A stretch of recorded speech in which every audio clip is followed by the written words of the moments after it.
starts with an email landing in your inbox, one that even the most sophisticated security researchers aren't expecting. It's an email from a name burned into cyber history, Yaroslav Vazinski, the ransomware gang hacker from Rievel, one of the top, most notorious gangs in history at the time. And this hacker is the one who took down over 1,500 different companies, all in a single weekend. What followed was 8 months after that email arrived of midnight phone calls, coded letters, and a confession that essentially rewrites the story of the largest ransomware attack in history, the Kaseya Ransomware Breach. It involves kidnap threats, state-sponsored blackmail, and a $70 million ransom demand that may have been a smokescreen for something much darker. And in the end, our next guest, the legendary security researcher John DiMaggio, drops evidence that the world has never seen. So let's dive in. The hacker blamed for the biggest ransomware supply chain breach in history says he wasn't even the mastermind. He was the pawn. For 8 months, he spoke to John DiMaggio, our next guest, about the shadowy handlers who forced his hand. Handlers tied to foreign intelligence, political blackmail, and threats that will chill your blood. Stay to the end because John reveals the proof they never wanted you to hear. This is Cybercrime Junkies, and now the show. This is Cybercrime Junkies, and now the show.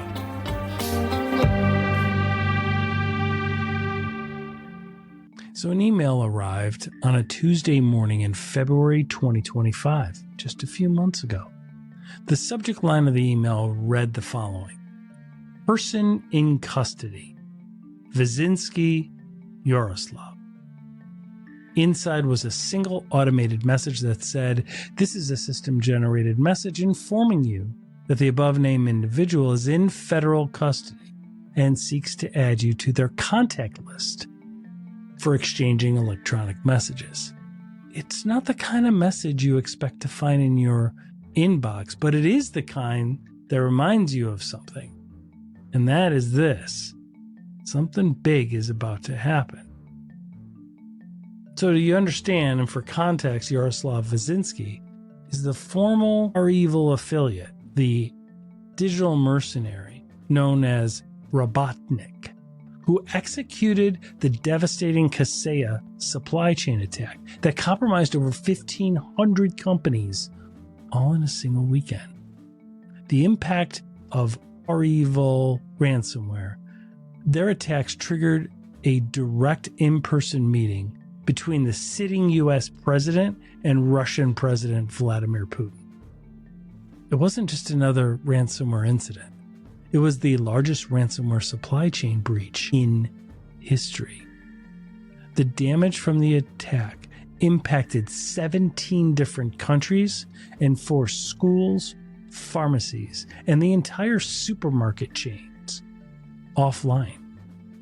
The world's largest to date, Europol called it. In Sweden, 800 different grocery stores closed their doors. In New Zealand, entire school networks were taken offline for weeks. What shook the world wasn't the scale of it, but it was how it was done. It was the method. It created a software, a remote IT management platform. So it was used by companies, kind of like the one I work at, managed service provider or managed security service provider. And it was used to gain remote access and to monitor things remotely for hundreds and thousands of customers all over. But once it itself was breached and they exploited a 0-day, The software update pipeline spread ransomware downstream to all those thousands of victims automatically. This cascading effect shattered trust in the very infrastructure designed to safeguard those same systems. But what's interesting is this. This attacker, based in Russia, who the U.S. and international law enforcement generally can never touch, he was caught. He was caught while traveling. And he was brought to the United States, indicted, charged, convicted, and now sits in a Texas federal penitentiary. But what's interesting is there's so much more to this story. And that's what today's episode is about. At trial, he didn't say anything. He just went through it and was found guilty. Why did he not speak? Why wouldn't you at least explain your role and how there's all these other people? Why would you not at least defend yourself? You're in a foreign country. You're in a foreign land. You have rights here. Get an attorney. Why would they not do that? Well, watch to the end to find out the real reason, because it's not what you think. At the trial, victims testified against him. One said, "I watched my life flash before my eyes. I helplessly witnessed 28 years of blood, sweat, and tears dissolve into nothingness.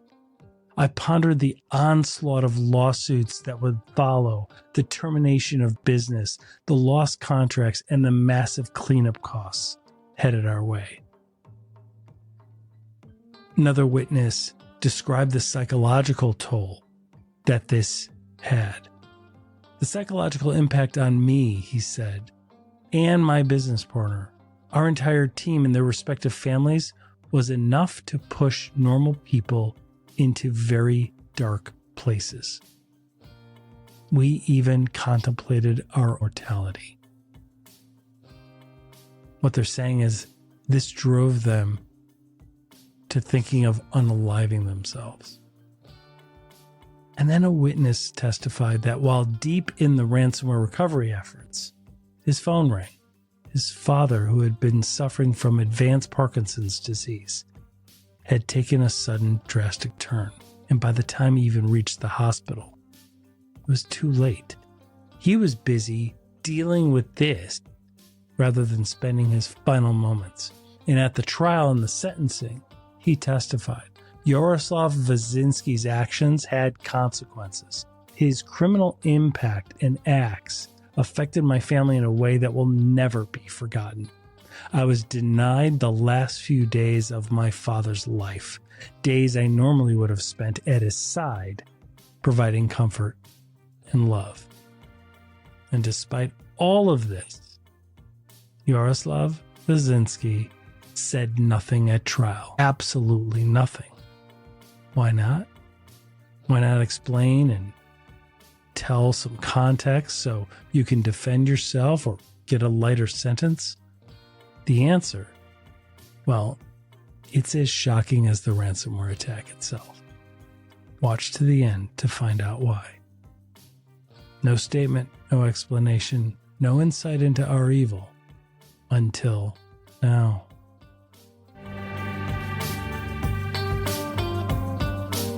Catch us on YouTube, follow us on LinkedIn, and dive deeper at cybercrimejunkies.com. Don't just watch, be the type of person that fights back. This is Cybercrime Junkies, and now the show.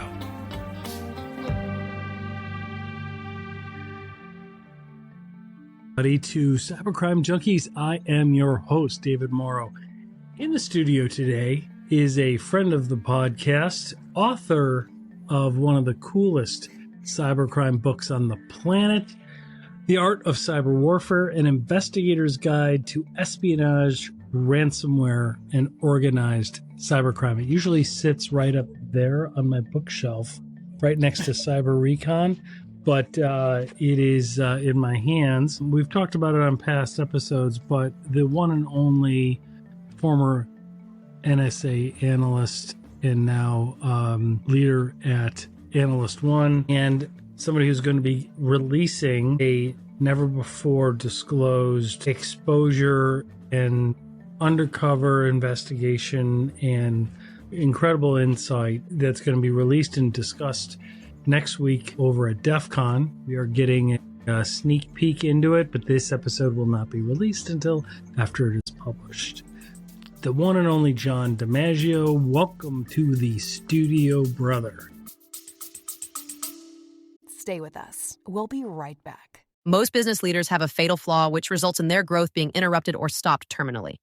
They ignore the mountain they're about to crash into, distracted by the focus on revenue growth.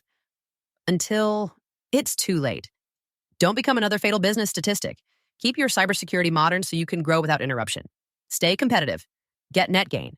Stay focused on your growth and funding.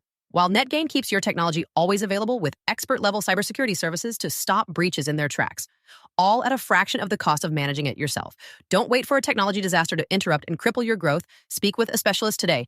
Contact NetGain Technologies today at 844-777-6278 or reach out online at netgainit.com. That's 844-777-6278 and netgainit.com. Grow your business uninterrupted. Contact NetGain today. Hey man, great to see you again. Thanks for talking about my book. And yeah, I just got Cyber Recon last week and I'm reading it and I love it. Yeah, Curtis it's fantastic, isn't it? Curtis is. Is going to be on the show in a couple of weeks. I can't. Oh, wait. That's awesome. Tell him I said hello.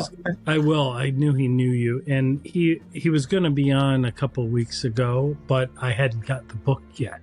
So I was like, dude, can we just? I want to read that thing and I started reading it last night, and it was friggin' awesome.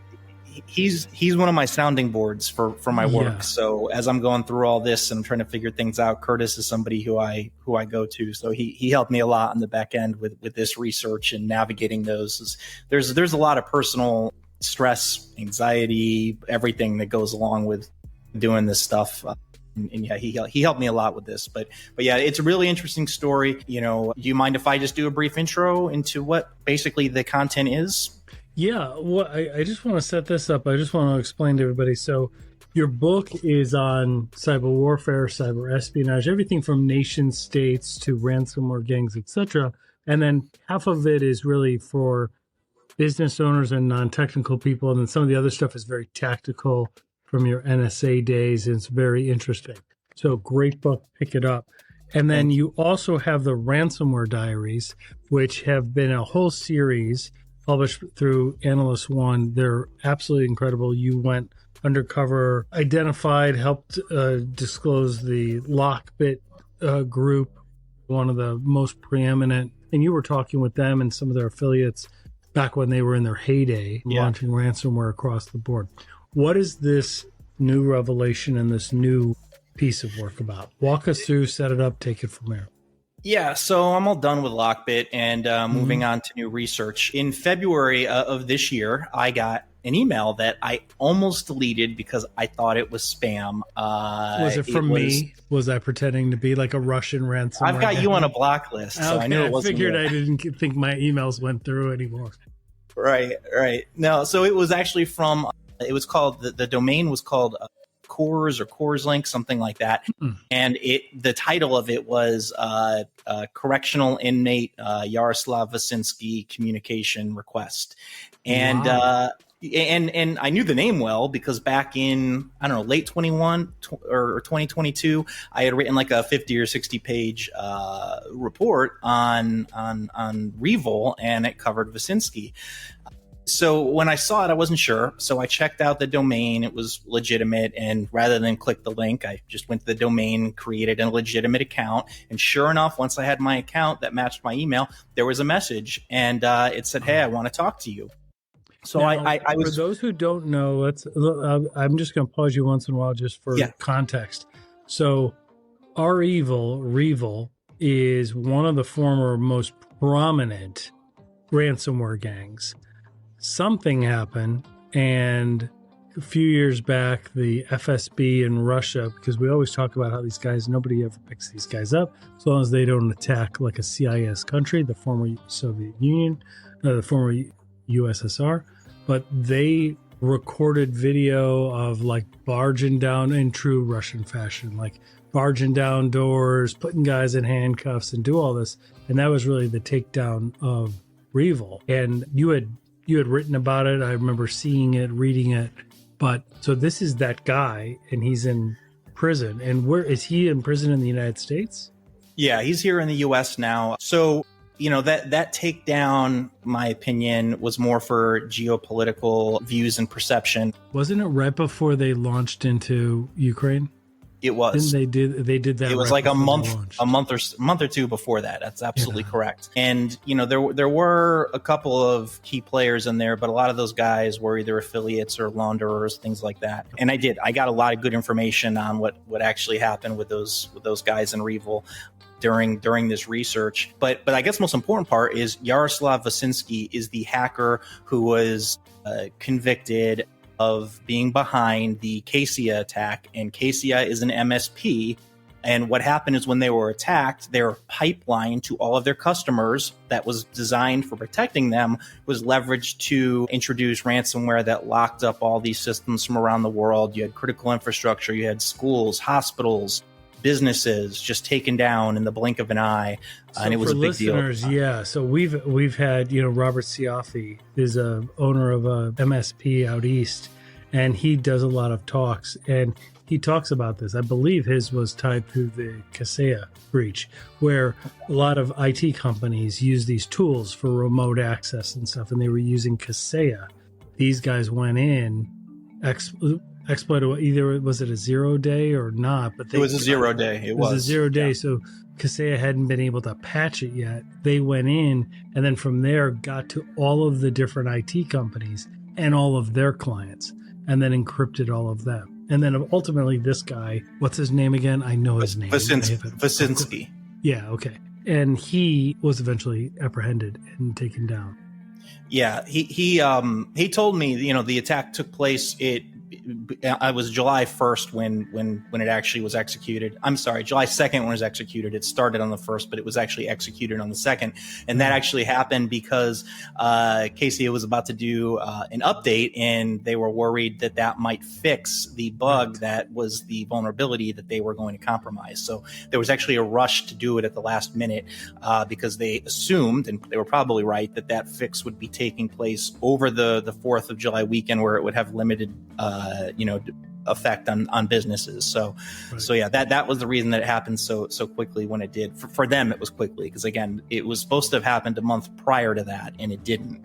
And so he reaches out to you from yes. jail. Yeah, so he reaches out to me from jail. Go ahead. I'm sorry.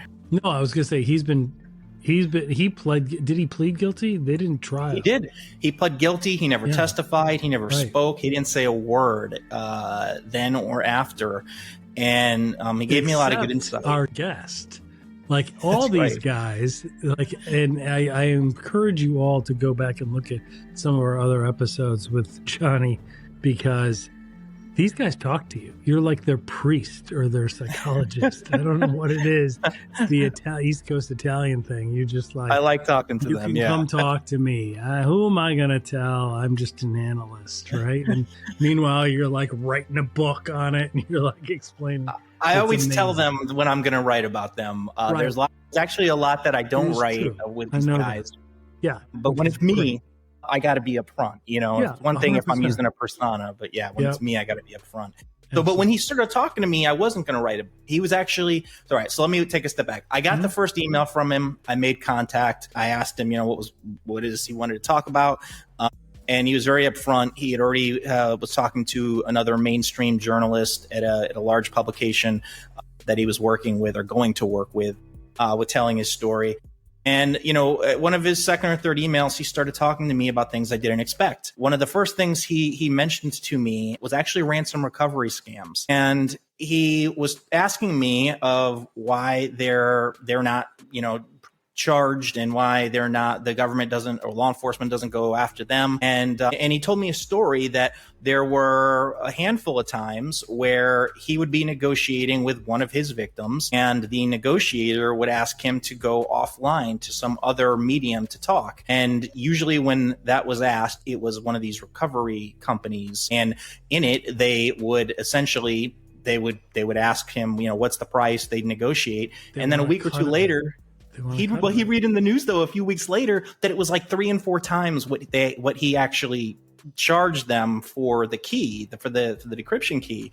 And so he went back to the Rievel admins and said, hey, look, they paid us X amount. Why is it being reporting as 3 and 4 times larger? And they told him, yeah, this is something that happens. These are recovery scams. They pretend to use quantum computing, and that's what they tell the victim. And then they just buy the key from us, and they mark it up, anywhere from 3 to 4 times what they actually paid, and they make money.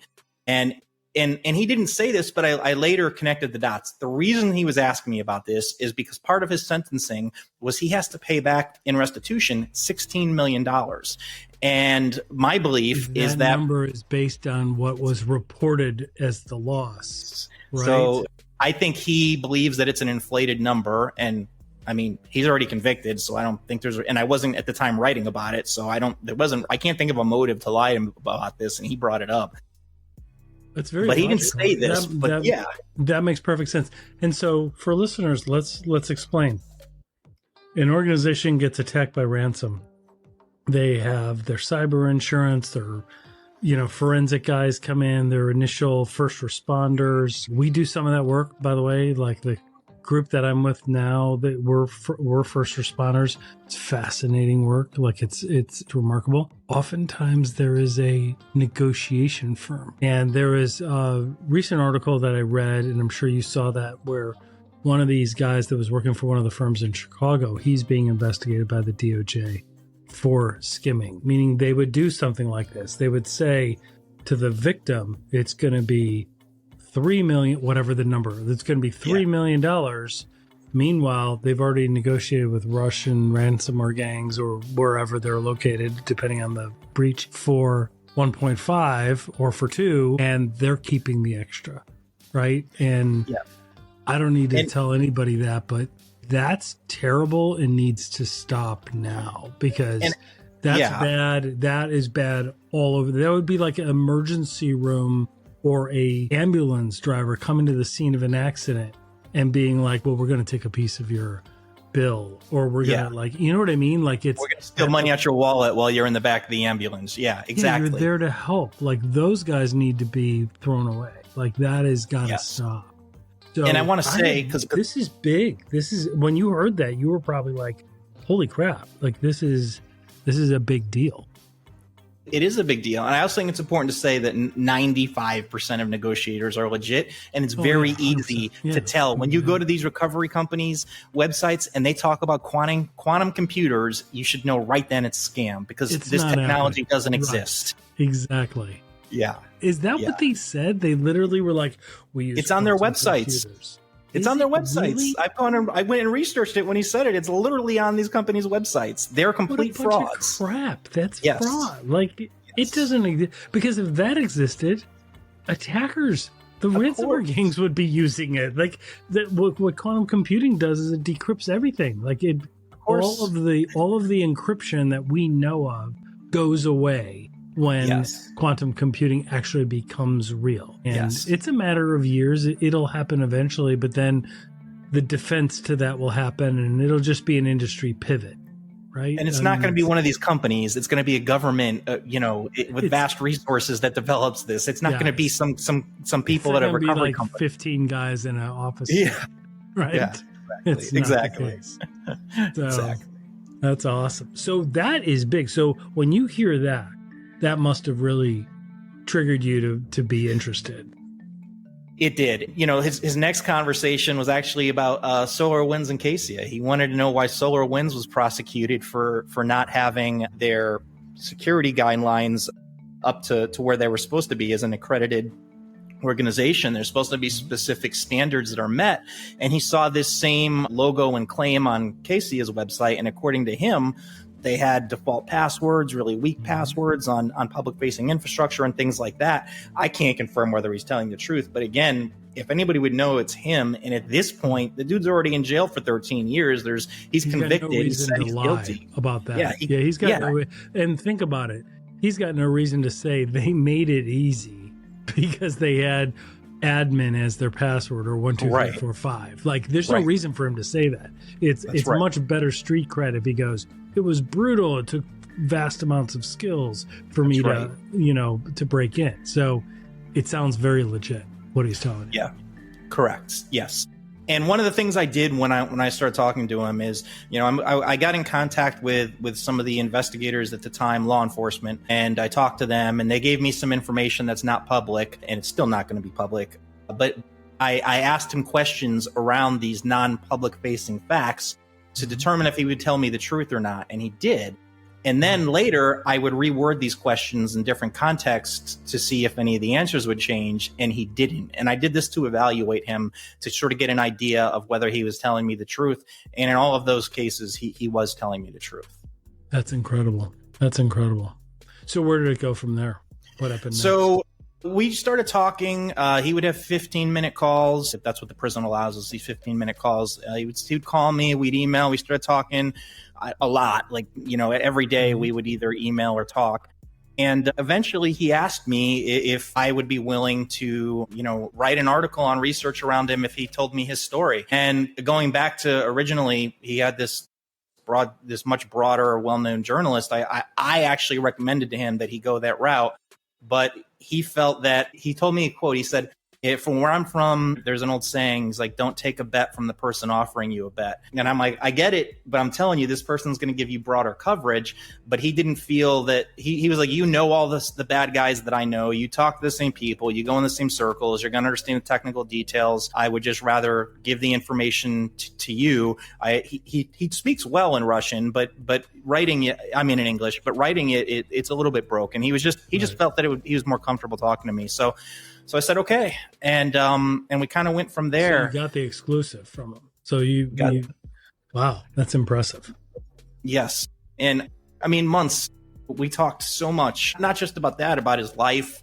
And I really needed to understand his life, his journey, everything. When I do stuff for the Ransomware Diaries, I don't want to just tell you, here's what happened. I want you to understand how we got here. So he just started telling me. At Bastard Lord, you explained why they do it, right? They could work in a factory that is ice cold in the middle of winter for $100 a week and work vast amounts of hours, or they could do cybercrime where nothing's going to happen to them. They will not be prosecuted. They operate with impunity, and they can make $15,000 a week.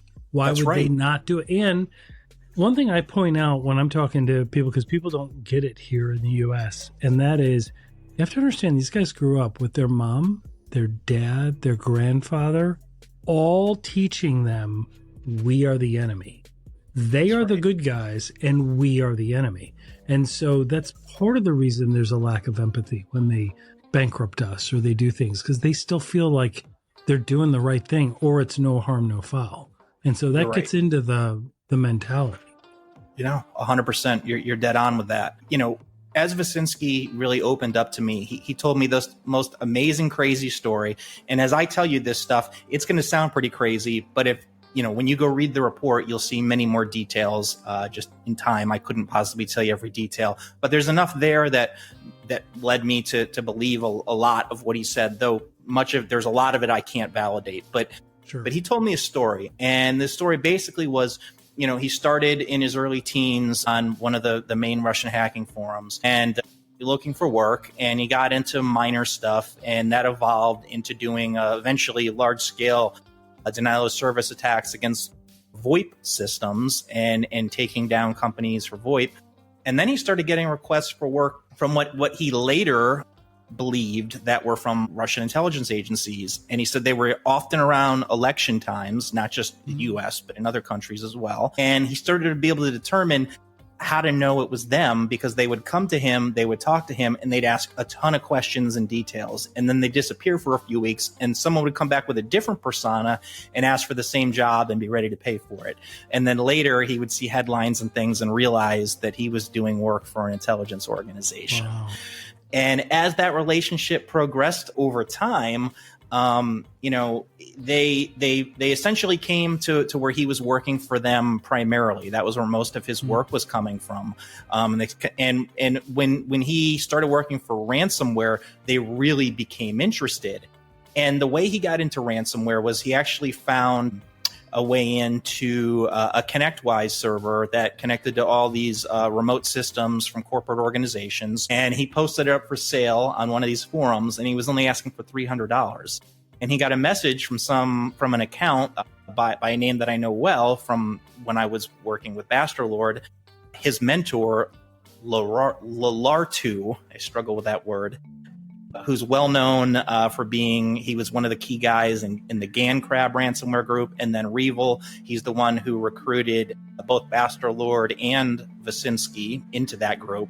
And he's just sort of well known within those circles. Lalartu told him, he said, hey, you're asking for too little money, but more importantly, this is too vital of a resource. I can make an introduction for you. You can make far more than $300 of this than this. Take the post down. And Vasinski did. And the introduction that was made was to persona known as Unknown, who is or was the leader of Rievel ransomware. Wow. So did he walk you through the Rievel takedown and why that happened? He did. So let me walk through some of the things that happened before he got there. So before he started making money with ransomware, he was really tight on money. He was in his third year at a university in Poland. He was spending more time on his studies and his girlfriend, and he couldn't pay his tuition. He was getting ready to get expelled. And at the same time, his girlfriend's father he needed a new kidney. He was going to die. And his grandmother got stomach cancer and needed chemotherapy that was going to be around $2,000 for every session. And he asked first he asked Rievel for a loan, and they said no. And then, or I should say, he asked Rievel for a loan actually after the fact. But he first asked these guys for a loan, and the initial answer was no. Then he asked Rievel, they said no. And eventually the intelligence handler folks came back and they gave him money. And that was his worst decision, because now he was in debt. Now they own him. Now they own him. Yeah. So he started doing ransomware attacks, and like I said, the interest grew greatly.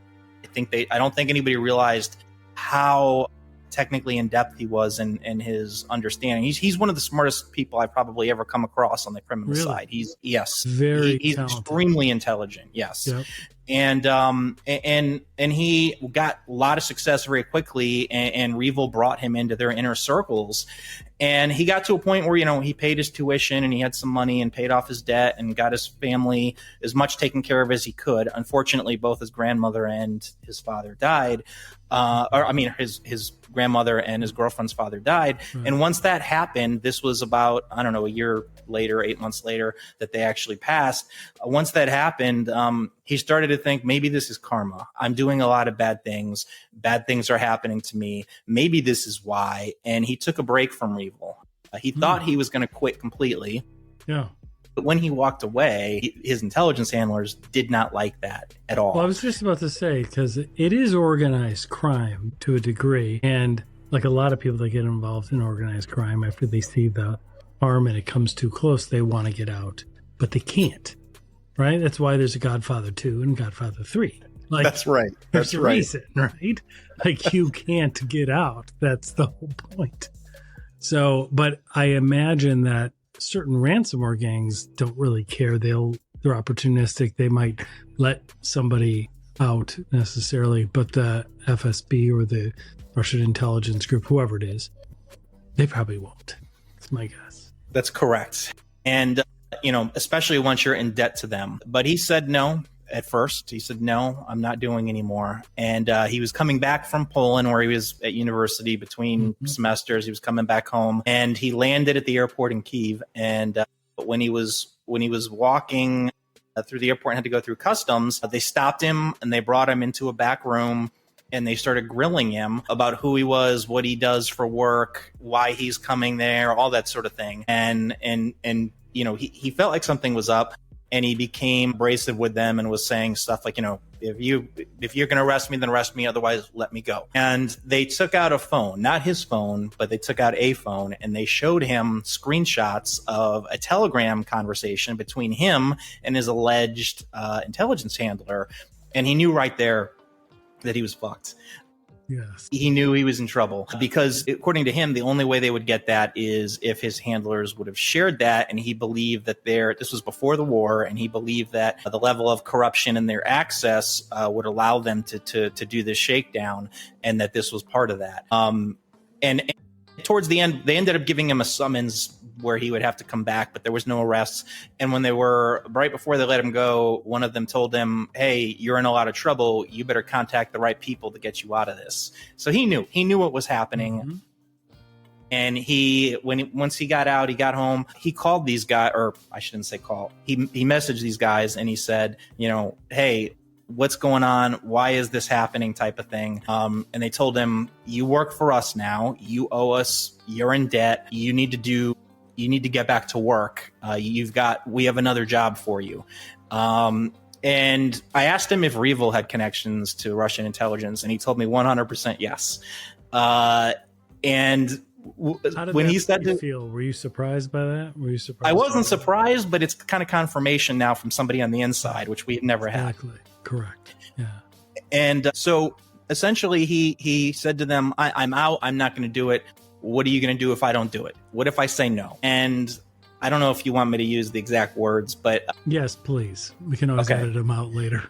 Okay. They told him if he didn't do it, they would arrest him. They'd have him put in prison. They'd rip off his fingernails. They would rape him. And then they'd ask him if he wanted to do one more trick or if he wanted to get back to work. And if that didn't work, they told him they would take one of his kidneys. And he said, "You only need one kidney to live, and your girlfriend will only need one as well.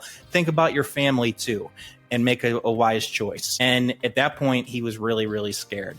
At the same time frame, he was still at university, right? Yeah. He was like 20 years old when this happened, something like that. Holy cow! Yeah, and he looks like he's 13. Not that matters, but he looks still extremely. I'll young. grab a picture and I'll put it up here so that we could show kind of. Yeah, I'll give you one that's a little more updated, because the ones that are out there, he really was 13 in the ones that are out there. Oh, but wow. I'll share one with you. Just remind me. But yeah, so at the same time, he started to go out and do things, and he started to realize he was being followed, and he didn't think it was his intelligence handlers, because they had just threatened to do horrible things to him. That has got to be so scary for a kid. I mean, yeah, and he gave me very specific examples, though. He said to me he had gone back. So fast forward a few weeks, he goes back to Poland, and he's at a shopping center, and he sees people watching him, and one of these people's carrying a Sephora bag. And yes, there are Sephoras in Poland. I checked. They're carrying a Sephora bag, and the shopping center he was at, there's not a Sephora, and the closest one is downtown. And he's like, even if you came here from shopping there, you'd leave it in your car. You wouldn't carry it with you. Mm-hmm. So they were just little details like that. Another one was they had a maintenance worker, and they were at a store that had been closed for 2 years, reading something about some sort of a tour type of thing that hadn't been active for 2 years. Cars that would follow him that had double zeros on their license plates, something that he claims is an association to government and law enforcement. And just things like that were happening that really spooked him. Long story short, to get to the important part, he decided that he really didn't have a choice at this point, according to him. He had to. There was no way. Because just imagine that. Like we hear about things like this a lot, right? When somebody's trying to get out of organized crime, or somebody's trying to get out of a government agency, right? I mean, it's very similar. And you spend your whole life looking over your shoulder. That's right. And he admits that he was doing ransomware attacks before this. Mm-hmm. Only up to this one where he says he was coerced. So I asked him about the money from ransomware attacks, and he said to me, yeah, the thing about that is it takes a lot of time and resources to clean that money in order to get it. So, and he didn't have it when he first started talking to these guys, but it wasn't a 1-for-1 where he could just take that money and pay them back. But even when he did try to pay them back at that point, it wasn't so much that they were interested in paying him back. They were more interested in being able to leverage him for work. So with these threats against his family and everything else, he decided that he would do this one last job. And they told him, it was in June, they told him he had a month. And when he didn't do it still, they called him on, or they talked to him. I keep saying call. This is all through encrypted apps. They talked to him again on June 30th, and they were like, this is your last chance. And he had found... now because Kaseya is updating over the July 4th weekend. You've got to act now. There's a 0-day. Go for it. And according to them, they picked the target, not him. In that month prior, when they had picked Kaseya, he had been profiling them, and he did find a vulnerability that would let him in. But since then, that had gotten patched. So he was really nervous because he now had to find a way in again. And like I said, he is a very intelligent person. And so he was short on time, and he told me he found a bug in their help desk module that is at the last minute or the last couple days that allowed him to create this exploit. He developed the 0-day himself. He wrote the scripts to automate some of the attack. He staged and set everything up, but he still says he refused to do it. He got everything ready, and he handed it off back to his handlers and told him he was not going to, his words, pull the trigger. Now, what you should be asking yourself at this point, though, is, oh, but Rievel is behind this. Well, I asked him specifically. Rievel's role in this was to sort of clean the exploit, to make sure AV wouldn't be able to detect it, to package it up. That was their role, and to be the front of this. But according to him, they were not active in the attack at all. They were just, like things I just said, and then being the face of it and afterwards. And so the day of the attack, he wanted to make sure there'd be evidence that he couldn't do the attack while it was taking place. So he specifically went to a shopping mall and at well-known stores and made sure that he was on camera and would make face-to-face contact with the camera so that there would be solid evidence that, not saying that he wasn't part of the crime, but that he wasn't the one who executed it. And so the attack takes place. You know what happens with Kaseya. It goes down, all the 1,500 companies. It's all over the news. Well, the next day or the day of, Rievel asks for a $70 million ransom. Now, that same day, the leader of Rievel disappears, and nobody really knows what happened to Unknown. And there are theories that he's one of the guys that got arrested. I asked Vasinski about the specific individual, and he told me no, that person was part of Rievel, and he told me who they were within the group, but it was not Unknown. But the leader of Unknown actually disappeared. Well, a couple days before that, when Vasinski was really worried about doing this attack, the leader of Rievel gave him a contact, somebody who I validated on these forums did exist at the time, who was offering services to basically to make yourself disappear, getting out of a country, getting on a flight that wouldn't have you on their charter, getting a new identity, getting a pass through customs or law enforcement or whatever it might be, and it cost $250,000. But when he disappeared, Vasinski believes it's because they asked for that $70 million, and his handlers had absolutely no intention of giving up that key, and that was what led this guy to disappear. And he thinks he was either one killed, but what he thinks is more likely is that he used this service to get out and disappear. And he even gave it down to me in details of possible flights that might have taken place, this guy would have been on, and things of that nature. And him and the other people in Rievel spent a bunch of money trying to figure out where he might have gone, which is in my report. But regardless, I'm sure that guy's not there today, but he thinks he's still out there, and he thinks that's the reason that he disappeared, which is something we've never heard, and I thought was really interesting. Yeah.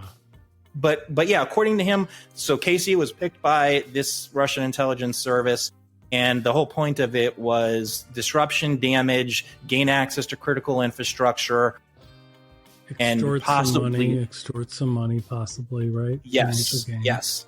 And it's been reported that there was no data stolen, and there was no data leaked through their website, but according to him, there was data stolen. It's just, again, wasn't for Rievel who did it, so they weren't the ones that were trying to extort it because they didn't have it. And it was on select the targets. Intelligence group. The data sits with them. but it was select targets. Sense. It wasn't all Right. 1,500. It was select targets.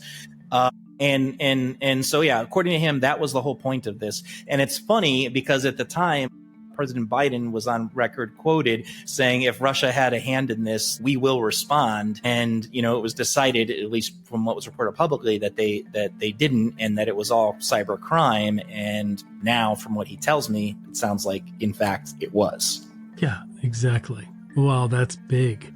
So, it is. So, wow. So it gets worse, though. It gets worse, though.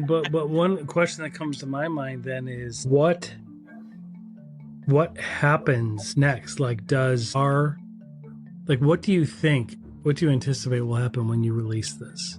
Like, will we take a look at this? Will we, will this make it up to the Oval Office or to the NSA or to the FBI? Like, what do we do with this as a country?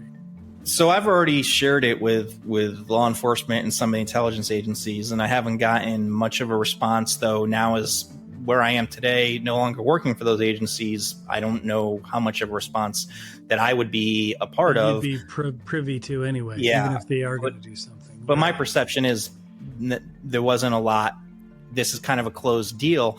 And one of the things that I highlight, cold case at this point. Yeah. Well, they've got their guy. That's the thing. They've got their guy. And here's where I have a problem with this. We're never going to take down ransomware groups long term if we're focused on getting the guy that's the most convenient. Right. And of course, Spasinski should be in jail. But you know what? That he was even if let's just say, what if this was all a lie and he really did do it, part of Rievel? Even if that were the case, we should still be going after the leadership, the people that are behind it, not just the paid help that executed attacks. Right. And sort of after they got him, he was kind of the trophy, and the whole operation kind of came to a halt, and those resources were no longer dedicated, and we stopped looking for the leadership of the group. And I think that's wrong. We're never going to make that impact unless we go after the heads, and that didn't happen here. You've got to kill the head of the snake. I mean, you have to actually get all the way at the top, because their own government's not going to do anything. That's clearly. Right. That's right. And what's also interesting is, and I tried to explain to him it wouldn't have mattered, but Vasinski didn't get paid, and he saw that day of the he didn't. He didn't get paid, and he wanted the money so that he could get out of their grasp. Mm-hmm. And Rievel, in the admin panel, it showed up that 100 Bitcoin was paid that day, and at the day of that, the value that would have been 3.3 million, which would fit if one of those companies had paid. And they told him it was a glitch in the admin panel. Then it disappeared, and it was no longer in the admin panel, and they told him it wasn't actually paid. Fast forward a few months later, we find out Advanced Intel releases a report that Rievel had built in a back door into the code and was actually stealing money from affiliates and trying to claim that nobody ever paid, and this fits perfectly. So he got screwed by the Russian foreign intelligence, allegedly, and he got screwed by Rievel.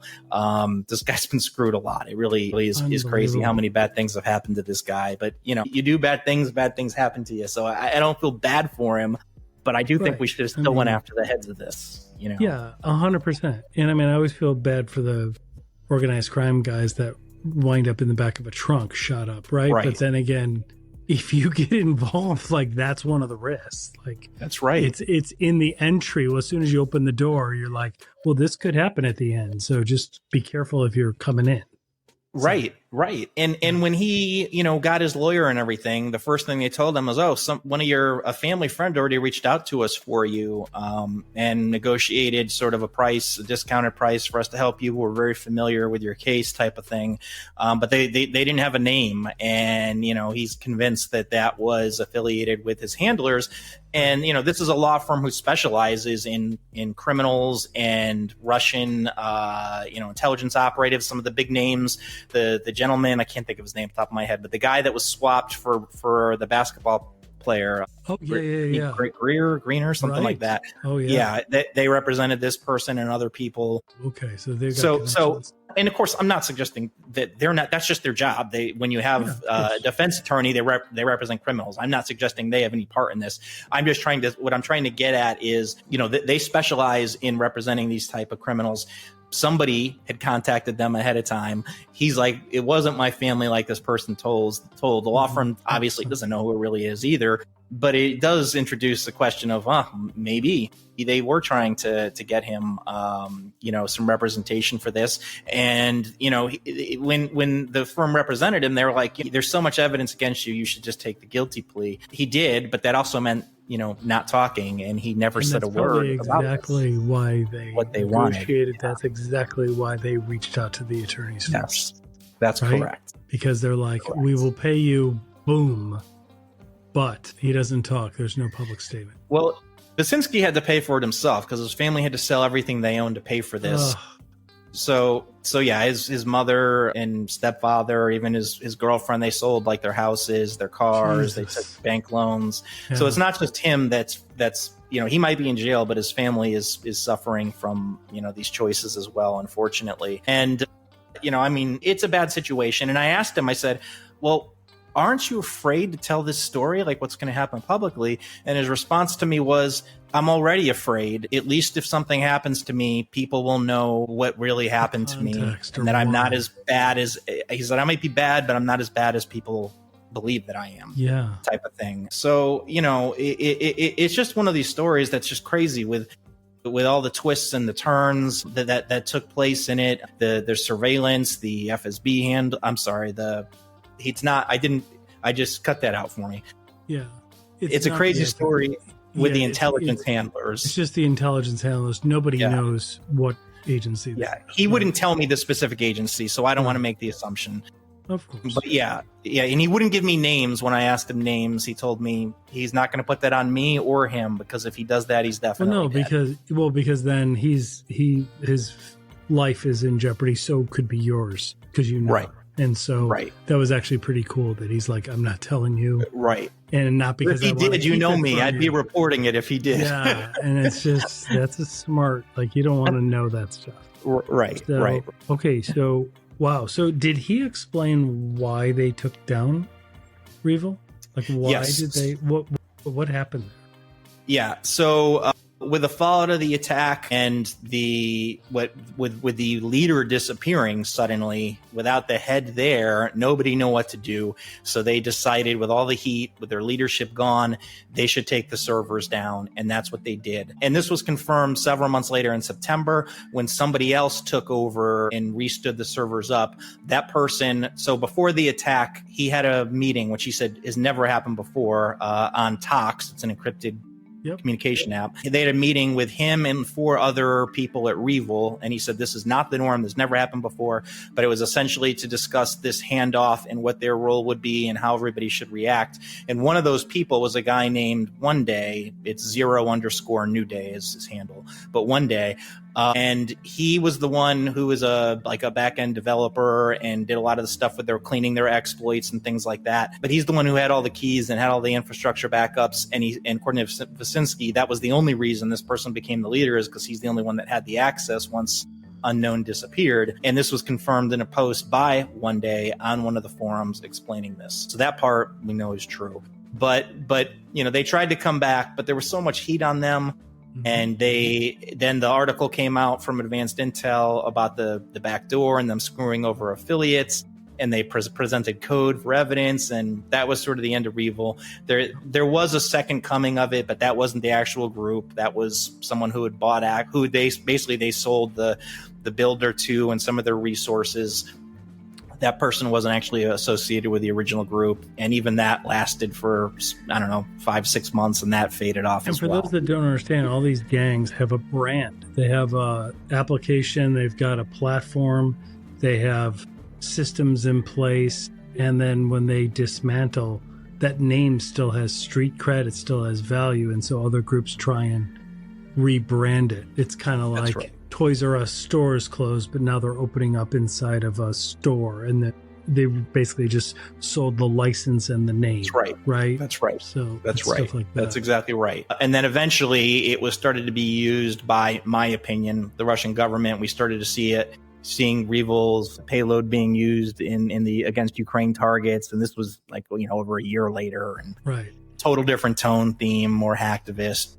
again, different people, not the same group, or maybe it was some of the people they arrested, but it wasn't what it was. An affiliate that worked for him once and saved something. Like you never know. That's right. That's right. Yeah, but that was not related to the core group. So unknown has been gone, never been found, disappeared that day, has never been heard from again. And this guy was like Lockbit, the leader of Lockbit, huge ego, couldn't shut up, very boisterous, talked way too much. So for him to just go quiet and disappear was telling, because that doesn't just happen. Right, exactly. And, everything's because when you operate with impunity, you want to be out there. You want to be the Al Capone and well-known, and you're basically running the country. And you want to... This guy threatened Trump publicly when Trump was president the first time. Yeah. And they had gotten into one of his, allegedly, into one of his lawyers' data, and were threatening to release things on him when he was running for re-election. So like I said, they weren't afraid, they weren't quiet, and suddenly the guy was, and he was gone. Disappeared. Right. Disappeared. Yeah. Right. So it's a mystery. Yeah. We have some more details on now. Yeah. And all of this, as crazy as all of it sounds, it's like 30 pages, but it's of text, but it's explain and lay it all out. And it all fits together. Again, I can't validate everything he said. One key important part I left out. The day before the attack, he was at his wit's end. He was scared. He didn't know what was going to happen to himself, and he was desperate. And he went and he found there was a post by the FBI or by the Department of Justice that said, if you're an affiliate, you can contact us with impunity if you provide help that leads to the arrest of the leadership of the group. And he claims that he did, and he warned them what was going to happen. Really? That fact, if that's true, and if that's a bombshell. If that's true, and if him going to the shopping mall and being seen on camera is true, those are two things that should have brought up in his trial, 100%. And those are two things that should have been looked into by law enforcement, 100%. Neither happened, and those are two things that could have been validated at the time. So again. And if he's lying, then we could have validated that too. If the machine is working in the background and they're like, plead this guy guilty, here's and make sure he doesn't talk. That's right. That's right. And also, I'm not saying that this is part of a conspiracy, but this is a fact. The prison made it extremely difficult for me because he had to choose between calling me or calling his family because he has limited minutes that he can talk. I wanted to just come and visit him in person to do the interview. And originally everything was friendly, and they seemed like they didn't say you're approved, but it seemed like I was approved because they came back and they said, what days do you want to visit? I gave them the dates. And then the whole tone changed. You will not be allowed to interview Vasinski. And I said, okay, well, when I'm done with the work, I would like to continue to be able to visit him. This is a young person. I don't want him my adversary again. It's drivable distance from where I live. I would like to try to be there to help rehabilitate him. And no, you will not be allowed to visit is all that I got. Really? And then they started intercepting my mail to and from him because, the comms are all monitored and stuff. So, mail is monitored too, but it's easier for him to write stuff and send it to me. So he has to pay to use the computer, but writing letters he doesn't. So he wanted to write letters to answer all my stuff. And he said he had written like an 18-page response to me and sent it in the mail. That never got to me. The interview questions and things I sent via mail never got to him. Everything was blocked. So it was pretty frustrating. And I'm still frustrated because this guy, is in prison. He has all this information. I don't know why we wouldn't try and flip him. I don't know why there's nobody trying to rehabilitate this guy. We don't want him to be an adversary again. It doesn't matter what he did or didn't do. Let's try and stop that. Rehabilitate him, have him work. You've seen cyber criminals that have done horrible things. I have friends that are cyber criminals that we've had them on this show. Yes. And now they're on the good guys' side. Yes. And this guy has good in him. He does. He does. Thing. Right. Yeah. So why would we not take that approach? It makes no sense to me not to do that. He did bad things. He made mistakes. He did a lot of bad things. First of all, he was a kid. He was a young kid when this was going down. But he went through personal trauma, the reasons for it. You kind of understand it. He pays his debt.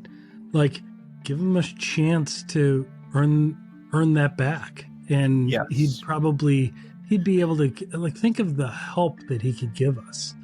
in understanding it. It's like, no. When you see this is really what they're doing, right? And we wouldn't know that because he was on the inside. Like, that's right.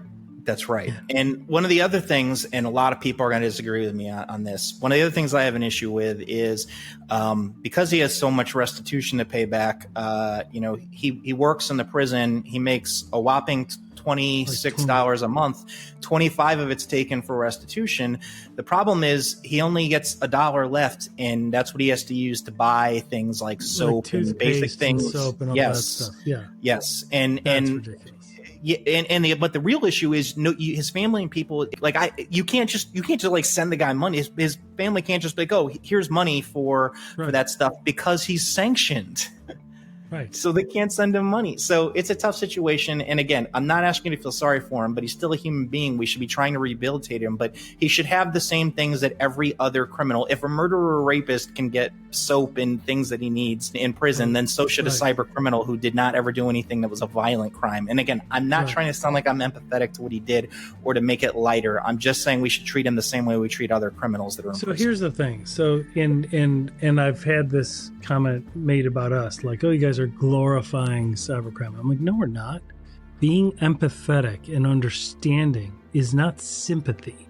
That's right. It's not sympathy, it's empathy. Empathy means we're trying to understand. Because if we can't understand, we can't defend.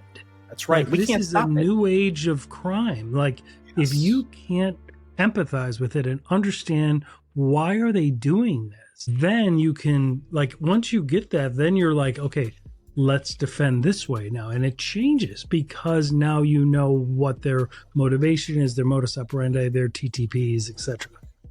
That's right. And in addition to that, I've talked to this guy's family. I feel like I know him probably better than anybody else in the United States does anyway. And like I said, he did bad things, but he has good in him. Like, I truly believe we could. Too. And right. I think he would work. I think we could convert him. We could rehabilitate him. I think that he would talk if the right people in the government talked to him and treated him with decent, respect as a human being that you'd give anybody else. I think that he would help. And God knows we need help in combating ransomware. This guy has all this inside knowledge. So why are we not talking to him? Yeah, they're kicking our ass. Like, if it was a ball game, it's like 1,050-7. Like, we're not winning this battle right now. And it's not even that he's asking to have his time let off. He just wants to have like a job in prison where he can buy the stuff that he wants and things like that. Like, this guy's at a desperation point. And again, I know nobody's going to feel bad for him, and that's not what I'm asking. I know. I just want to repeat it. We just should treat him the same way we treat other criminals. Yeah, absolutely. So let me ask you, thank you so much for sharing this. This is a remarkable freaking story. Like, I can't believe now so many things make sense. When I've read about it before, I'm like, okay, now I get it. Like, now you can connect the dots. So this has got one thing I wanted to ask you is, this has got to play on you. Like, this has got to have an effect on you. When you earn the trust of these cyber criminals, right? It's got to haunt you at some point. Like, some of the stuff that you know, or you fear for your family or your safety. Like, what are some of the things that still haunt you today?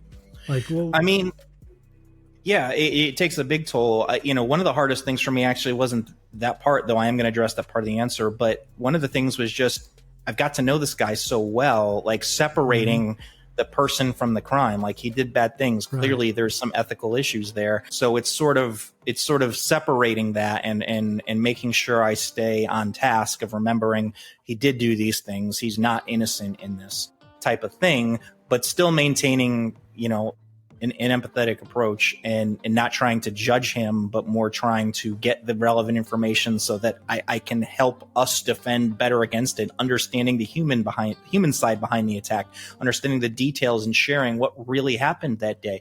All of that is very important. But yeah, it does take a toll. I'm on vacation and I'm taking calls from this dude and having to leave what we're doing so I can talk to him and plan events around it. Obviously that affects stuff when I'm trying to spend time with family or friends or whatever I'm doing. Mm-hmm.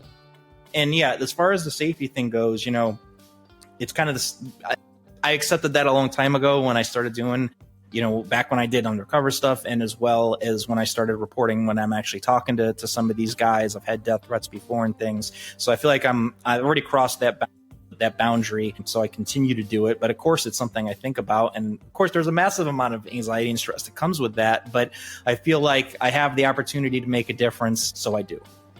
Absolutely. Well, and we're all grateful the country's better off that somebody's doing it, right? Because I think we always assume people are doing it, but I look around all the time and there's not that many. So right. It's like a calling for me. So it's something I have to do. Yeah.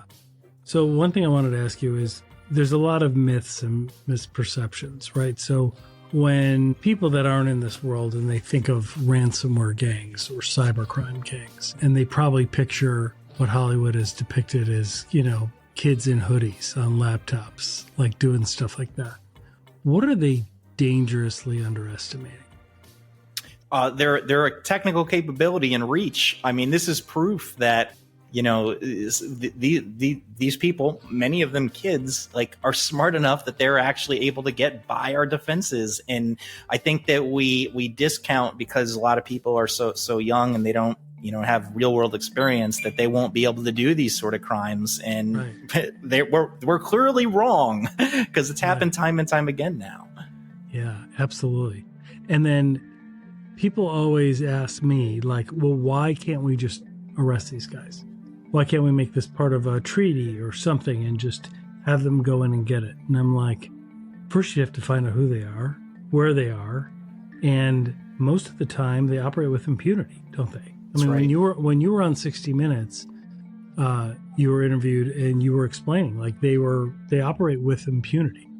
That's right. That's part of the reason why it is such a popular crime. Well, and most of them are in Russia. The only reason we have Vysinski is because he was in the Ukraine crossing into Poland, and Poland grabbed him and was willing to extradite him, or we wouldn't have him either.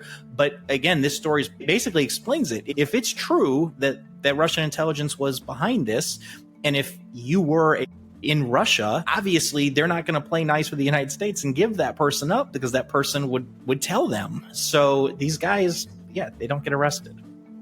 There's the one kid, and I forgot his name, but his dad is involved, has ties to Russian intelligence, and he cruises around the center of Moscow. Maxim Yakubets is who you're referring to. Yes. He has the license plate that says thief in Russian on it, and he'll cruise around in, like, his Maserati, pull over, do donuts in the That's right. in the main thing, and then pull over and sit there. There's pictures of him just talking to cops. Yeah, and they're not going to touch him. They're not going to touch him. That's right. And he takes pictures in a jumpsuit that's got a U.S. flag on it, and he's holding stacks of money. And yes, he's married to a young lady whose father was extremely high up in the FSB, and there's pictures of him with Putin and things like that. So there's a lot going on that ties these guys to the government. This is just one more story to throw in that bucket. Unbelievable. And then, so you're done with Lockbit. That's in one of the other ransomware games. I am done with Lockbit. I'm so done with Lockbit. The Lockbit sup, all these guys have, like, usernames that they get known by. It's like their stage name. It's like Cher. And the Lockbit sup is on Twitter, or at least a guy that has his picture and that is on there. And I see him, like, chatting on there and doing things. Sorry, this is funny. I don't know if you can see it, but I've got a call from the prison right now. Oh my God! If you got to take it, you can go ahead and take it. No. We're good. We're good. Oh, that's wild. It's just ironic. Oh my gosh.